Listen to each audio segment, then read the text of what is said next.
G'day internet, how's it going? I'm Trixie and welcome to The Monster Inside. From what I know about this, which isn't much, it's an audiovisual novel. It's free on the Steam store, so if you enjoy this, be sure to check it out yourself, because I don't know about you, but I'm a huge fan of audiovisual kind of novels. I'm really excited to be playing this. So, let's get into it.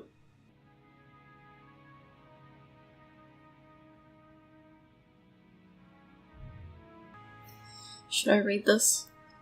Should I be reading these? Ugh. I shouldn't be reading these. I suck at reading. Whatever. My head pounded, ears still ringing slightly. Some of the worst nightmares I'd had in years left me feeling like I'd been punched in the jaw. But just like any other day, I dragged myself to the office.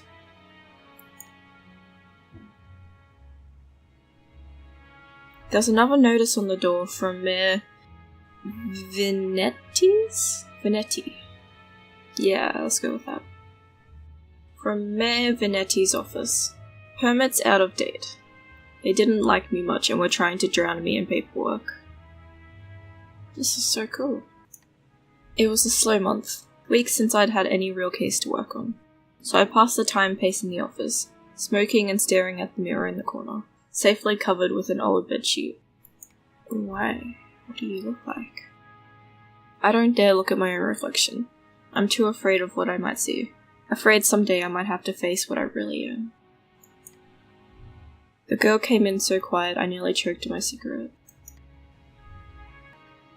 Mister, please! You gotta help me, mister! Ooh, nice. Okay, this is my kind of game. Use a choice-driven story. Okay, thanks. It's just, no one will listen to me. Just tell me your tale. I'm listening. She eyed me with just a dash of suspicion, as I tossed back a handful of pills and chased them with a swig of whiskey. I could tell this might take a while. Her name was Lily. She told me she was his mistress, the man all over the newspapers, the infamous banker, Mr.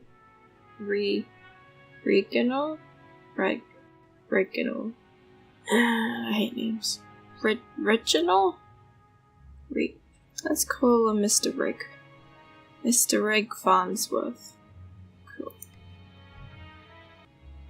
Mr. Reg was a drunk.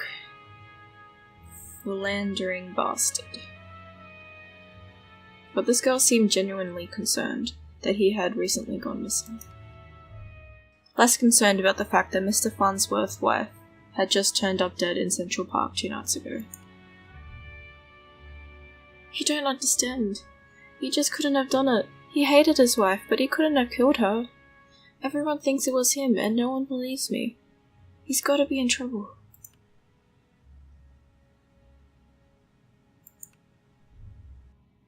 Well, mister, Jack. You can call me Jack. Jack. Whoever did this to his wife must have been the one who took him.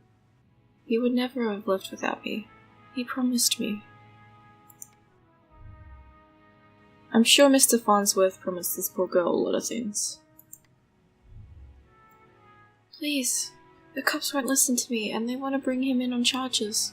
You gotta prove it wasn't him before they find him. Honestly, I doubt they are in too much of a hurry. Farnsworth had practically the entire police force in his deep pockets, probably why they hadn't found much yet.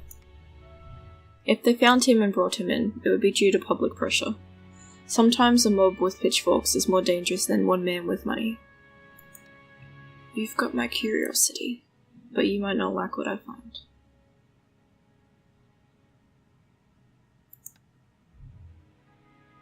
Oh, thank you, mister. Jack. Thank you. But please, be careful. I don't think this was just any murder or kidnapper. I think it was a beast. Beast. The word struck me funny, like when you jar your elbow in a hard corner. Not a word many use these days, except in hushed whispers and bedtime stories for children. Oh, they were real enough, alright. They just got better at hiding, controlling their unseemly urges. But I hadn't seen any monsters in nearly 15 years, back when I was still a cop myself. Well...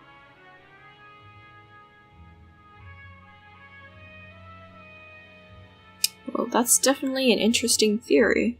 Or, I can help you. We'll get to the bottom of it, don't you worry now. And you seem like the kind of man who's good at solving mysteries. Sure, can't you see how busy I am with cases? I replied a little too harshly. Sarcasm wasn't my strong suit. I reassured her some more, and sent her on her way. I didn't want to scare her, but I warned her before she left to keep her doors locked, and call me if she saw anything suspicious. I didn't know if she was in any danger herself, but better safe than sorry. Fair enough. That night, I made my way down to Central Park. It was a long shot, but maybe there was something there the cops had missed. Ooh. Chapter 2.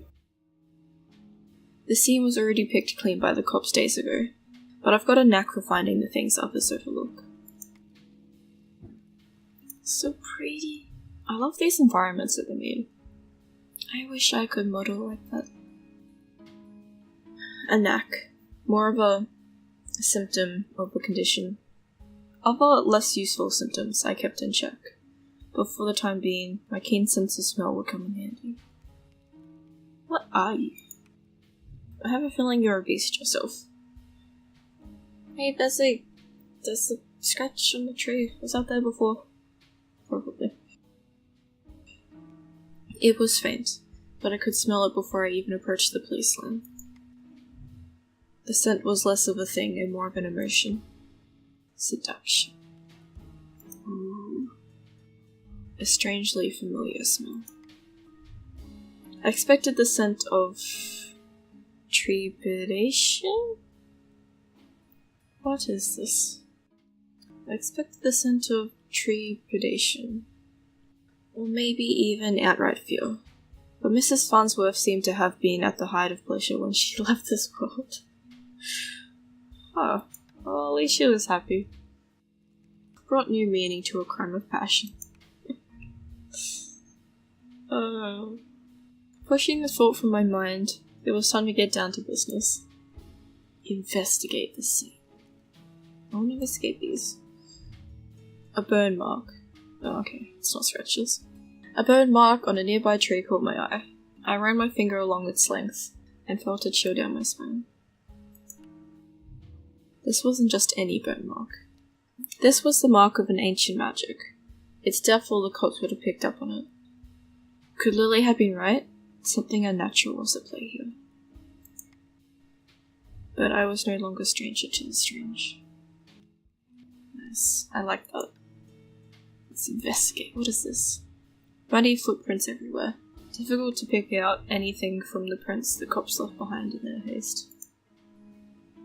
But cops don't wear $2,000 pairs of carkinos?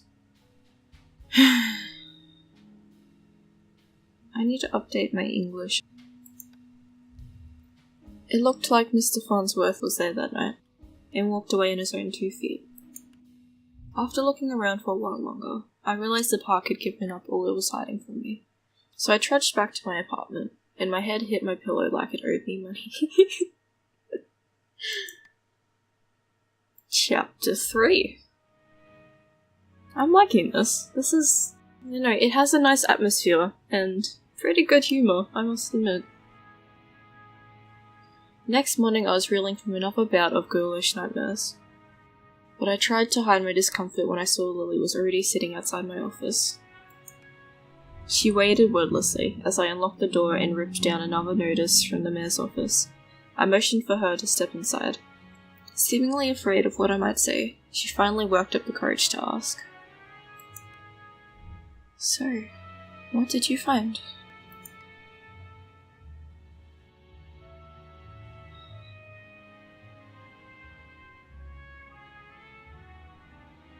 Yeah, let's tell the truth. What does that mean? What about Richie? Do you know where he might be?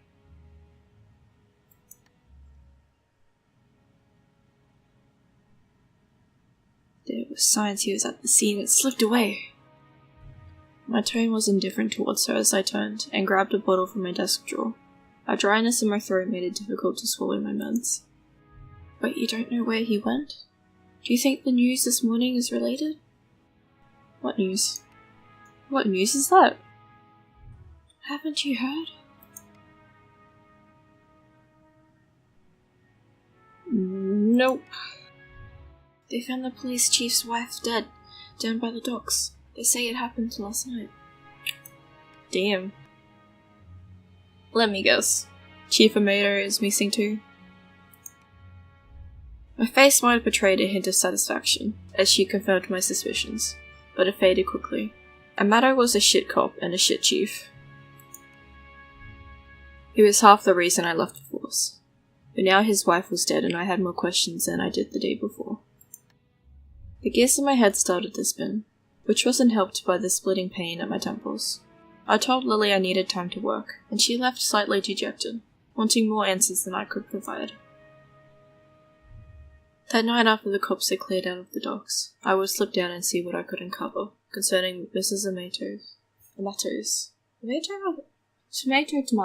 Which one? And see what I could uncover concerning Mrs. Amato's untimely demise. Chapter 4? The cold air smelled strongly of salt and oil. And... could it be? Could what be? What are you smelling? That smell again. Seduction? Like someone had bottled pure aerosol and used it as perfume. It hit me like a long-forgotten memory, but the sensual fumes soon gave way to a rush of adrenaline. I knew exactly what the scent reminded me of, and that scared me more than not knowing. I looked down at my hands, shaking. The nightmares, the headaches. No, I was better now, reformed. I had to focus. No jumping to conclusions. Follow the evidence. Did you do this? Were you the one going out and seducing people and then killing them? Investigate the scene. What is this? There, just there. The smallest piece of purple fabric, torn and caught in the splinter of a board. The police report didn't say anything about Mrs. Amato wearing purple, and it was certainly of a quality that you wouldn't expect down here. Don't see too many high society types around, flaunting royal purple threads. What else can we investigate? Just this? Red Phoenix cigarettes. Same shitty brand I smoke every day. Everyone's got their vice. I pulled out my own pack of Reds and lit up. I could already feel another headache coming on, but looking out over the waves seemed to help me forget. The cold helped me push down the uncomfortable thoughts that had been bubbling to the top of my brain. Chapter 5. Back at the office. I honestly don't remember the walk back to the office. Apparently I spent the night in my easy chair.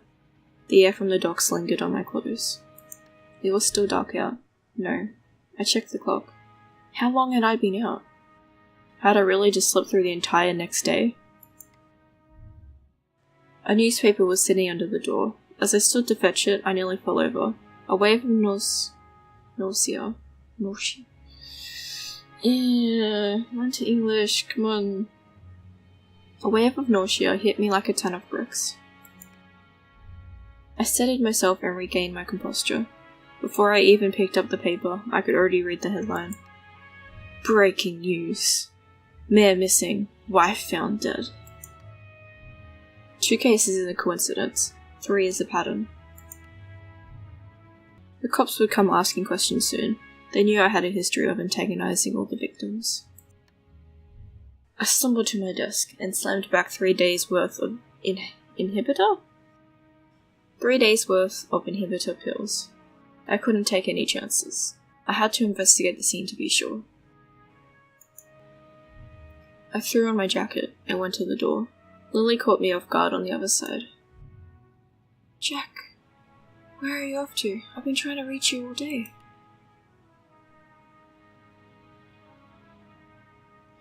Yeah, as we'll keep in theme with telling her the truth. Okay, but we need to talk when you get back. Stay safe. She gave me a soft kiss on the cheek as I rushed off. Part of me wanted to stay and tell her it would be okay, but it would be a lie. Chapter 6. The alley was located just behind the high-rise apartments, where Mayor Vanetti and his wife lived. I could tell the police were spooked now. The crime scene was even sloppier than the last. They hadn't even bothered to submit the trash into evidence. Investigate. Trash. Doing the police's job. Why wouldn't they at least look through the dumpster? It seemed untouched. No one wants to do the dirty work. Frickin' cops. You have one job. But I know how to find the good stuff. Like drugs? It really doesn't take long if you know what to look for. Lightweight bags usually mean someone is dumping documents. If you were lucky, they didn't bother to shred them. Jackpot. Shell companies, shady stock trades, bribes. I knew Mayor Vanetti was crooked, but this is unbelievable.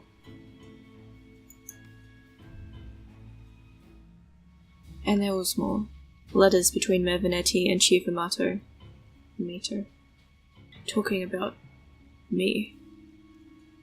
How they were trying to get me shut down. They didn't like me snooping around crime scenes all the time.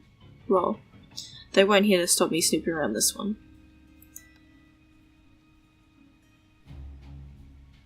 Car. Okay. Vanetti's car. If he's still alive, why wouldn't he have left in his car? It didn't make any sense. I honestly wasn't too motivated to find him, but the stakes were too high. My bet was edging towards the unthinkable. As I searched around for anything, there might assuage.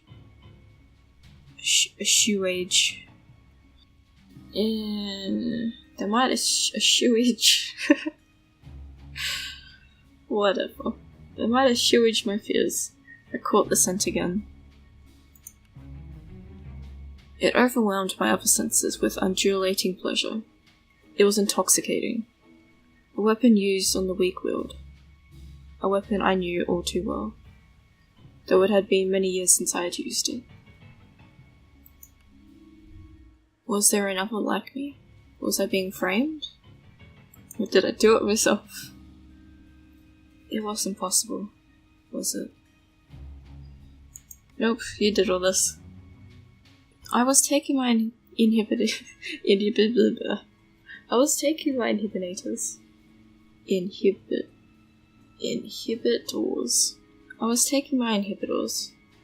I was reformed. I didn't do this. I'm not a beast. But the nightmares, the headaches, the memory lapses. I couldn't even trust myself. Have some faith.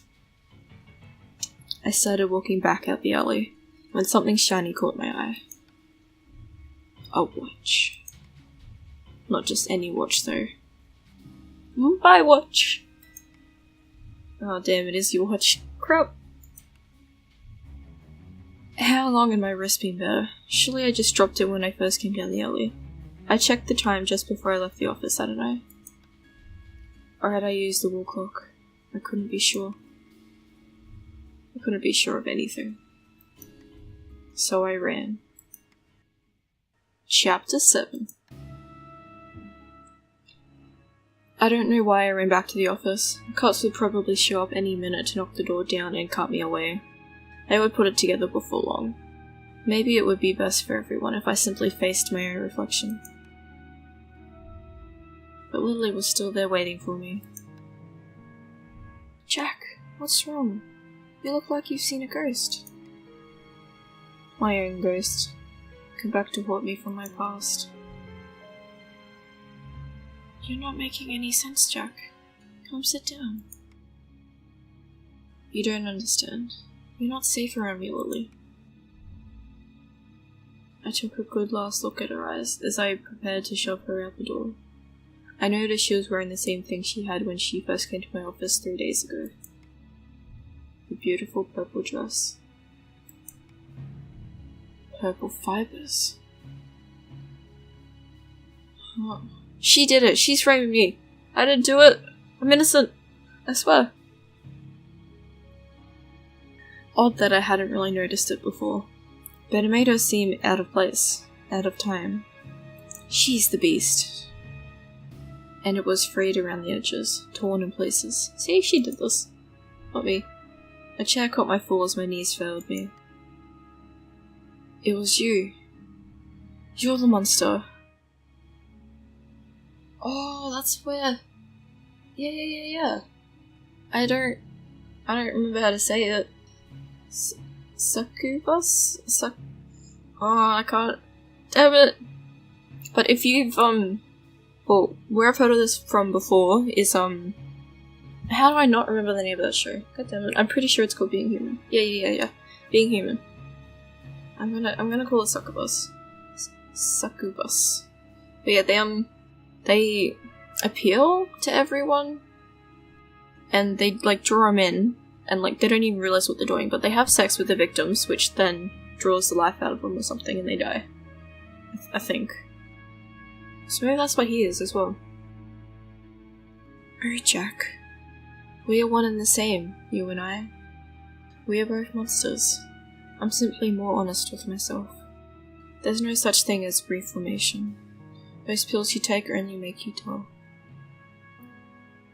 So is that why the scenes don't have any colour? Beasts like us should never suppress our true natures, as you have Incubus. Those men were probably dead too now, I figured. She probably took them to a lair and harvested their seed. So, you've done all this just to wake me up? You could say that. Though it seemed enough just to have you doubt yourself. You believed you were still capable of such horrors, which means deep down, you probably are. You can't escape it. Now I need you to complete the deed. You took my watch, messed with my head, you monster! I don't act like I didn't do you a favor. Those men hated you, wanted you gone, and now they're gone. I mustered the strength to stand again, moving casually to the window by the corner. She was right about one thing. I was dull, weak compared to her. If I refused her and she attacked me, I was a dead man. I had to keep her talking. I've never met a succubus who seduces and kills women. Oh please, such a 14th century stereotype. I don't discriminate when it comes to pleasures of the flesh. But I do still need an incubus like yourself, to take the tainted seed I've harvested from those awful men, and plant it among the fertile masses for me. I'm tired of draining my lovers just to survive. I'm ready to settle down and start a family. Ha ha ha ha ha. That maniacal laughter. I positioned myself carefully, making sure she was looking my direction. Sorry, but I'm not your guy. With a quick flick of my wrist, I whipped the old bedsheet off the corner mirror. Lily was blinded by her own reflection, and sucked into the mirror with a painful, monstrous scream. Trapped. Shielding my own eyes, I pulled a revolver from my desk side drawer, aimed at the mirror, and fired. Oh, mess. This is cool. I love these scenes, oh my god.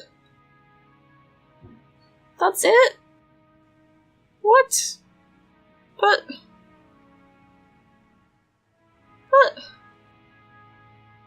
Oh, come on.